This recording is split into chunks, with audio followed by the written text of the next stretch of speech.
Welcome back. This is the Budget Reefer. So real quick, I'm going to tell you the most success that I've had with coral keeping and what I think is the best budget-friendly coral are leather corals. They're always going to be friendly to you. They're like trees, and they're very much have that SBS / torch coral vibe, but they are actually pretty hardy, and I have not had an issue keeping leather corals. Now some of these softies definitely end up disappearing. I had a giant Kenya tree coral that sprouted all these babies, but my angelfish pretty much ate his ass to death. Excuse my French, but they did. Fish, I would say you can take a look at what I have stocked, and you could pretty much keep some of these in nanos, the majority of them. The thing is that you wouldn't want to have as many big fish. So the smaller fish that you have, the more, except for that guy, I would not put him in a nano. At least 50 gallons. They need room to swim. But yeah, same with the Midas blenny. They get quite big, almost about a foot long. I don't know. I've seen some get that big. Let's just say they are definitely bigger blennies, but it takes time for them to get there, and tanks will inhibit growth. Anyway, zoas are always going to be forgiving. Same with Green Star. It definitely gives that unique look.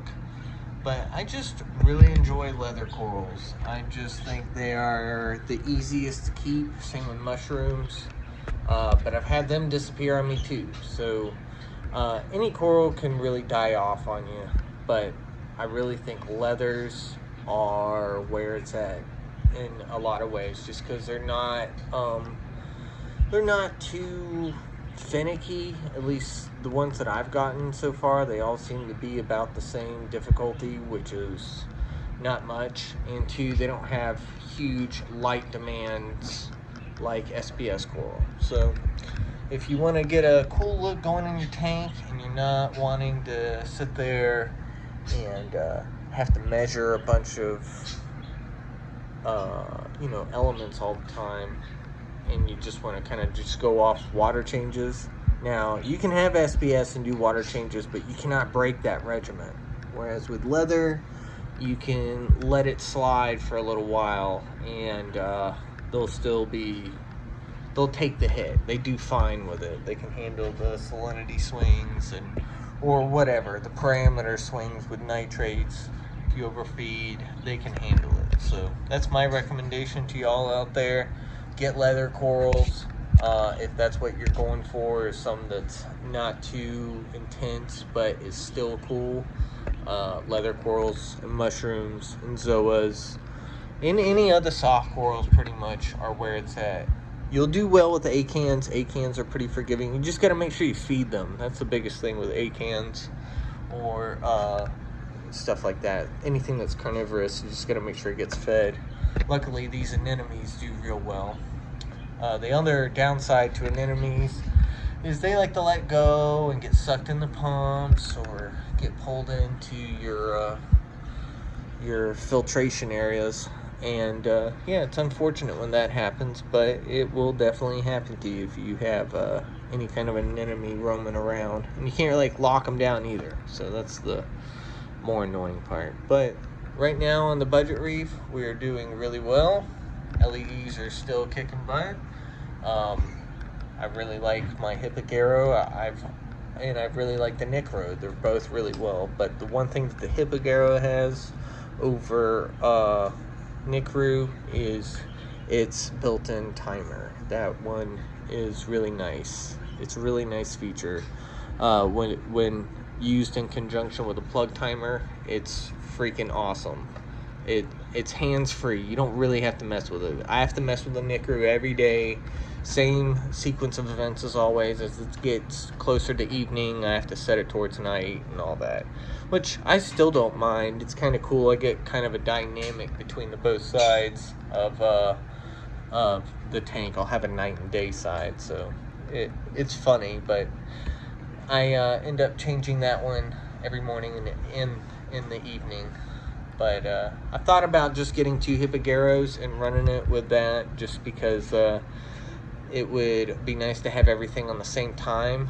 But I definitely like the brightness out of the Nickru. It's definitely a pretty intense light, and it's good for growing SPS. So if I ever want to go there, I know it'll do the job. I'm pretty sure the Hippogero will too. I haven't had any SPS grow successfully on this side of the tank, but it's also like crowded with zoas, leathers, and mushrooms, so it would be kind of hard to grow an SPS over here regardless. And 2, my water parameters swing. I've had SPS that's stayed and hung around in my tank, but man, I don't know what it is. It's always something weird, like probably that zoa that popped up right next to this guy. He was a green like stylo kind of coral. I can't remember its actual genus or name, because I'm not a freaking perfect hobbyist aquarist, whatever you want to call that.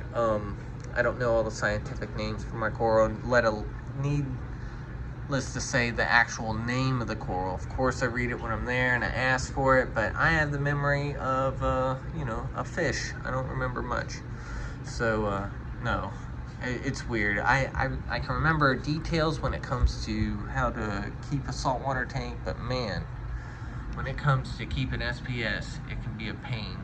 And I don't know what really killed it off, but I'm assuming it's the zoas, because it was thriving and growing. I saw new growth. I know with like this clam right here, I haven't had a clam ever successfully take, but this one, I started it off as a juvenile, and it has done really well. So it's grown. Definitely can see new growth on the shell. It's always white, which you can tell that's new growth. But yeah, so anyway, that's a look at the Budger Reef. I'm signing off for today, and thank you everybody for checking it out. I hope your tanks are doing well, and you enjoyed the videos I've already posted on budget friendly ideas. I've definitely got some good ones that I'm coming up with, and new videos that I'm going to be trying to make here soon.